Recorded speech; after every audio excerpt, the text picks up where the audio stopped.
Ça sentait un peu la magouille. Hein. C'est quand même une impression qui m'est beaucoup venue. C'est quand même incroyable qu'une gare dont le budget de départ était de 37 millions se retrouve à la fin, enfin, même pas encore la fin, elle n'est pas encore là, avec un budget de 324 millions d'euros.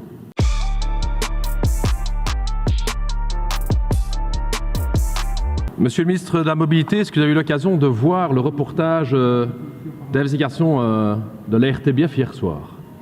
Je pense que vous avez eu la même impression que moi, mais ça sentait un peu la magouille. Hein. Ça sentait un peu la magouille. Hein.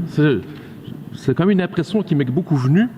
C'est quand même incroyable qu'une gare dont le budget de départ était de 37 millions se retrouve à la fin, enfin, même pas encore la fin, elle n'est pas encore là, avec un budget de 324 millions d'euros.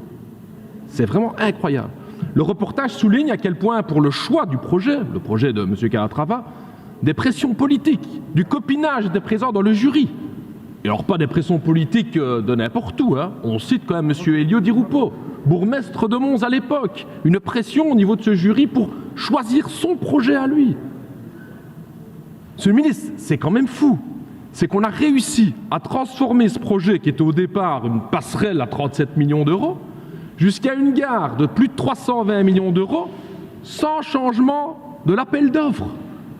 Ça s'est passé comment alors? Donc ils se sont dit, oh les gars, on va construire une passerelle, qu'est-ce qu'on fait? On abat les murs, on va rabattre les murs, écoute, mets-moi un petit peu, toi, le gars, mettez-moi une gare en plus, quoi. Ça se passe comme ça, mais c'est fou. On est en Belgique, quoi, c'est fou. C'est vraiment de la magouille. Tout le monde est clair et net là-dessus, tous les juristes sont clairs qu'évidemment, c'est illégal, qu'il aurait fallu faire un nouvel appel d'offres.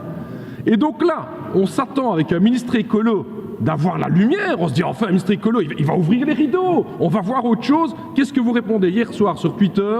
Le passé, c'est le passé, clôturons ce chapitre. Mais monsieur le ministre, mais vous voulez cacher quoi? C'est quand même pas parce que votre ministre écolo à l'époque 2012, M. Philippe Henry, a donné le permis d'urbanisme qu'il faut pas faire toute la lumière quand même, monsieur le ministre. Il faut ouvrir les tentures. Ce projet qui a un peu dérapé, un choix du passé parce qu'il a été pris en 2005 et 2015. Nous allons déposer avec le PTB une résolution. J'entends ici l'avis plutôt favorable du ministre. Je ne doute pas que ces députés suivront et je fais un appel à tous les groupes.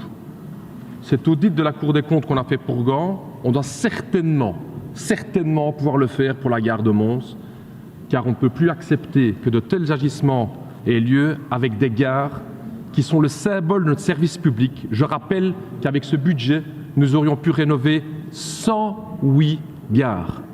L'argent public doit servir au public, pour le service public et pour le peuple. Ça, c'est indispensable et c'est pour ça qu'il faut faire toute la lumière.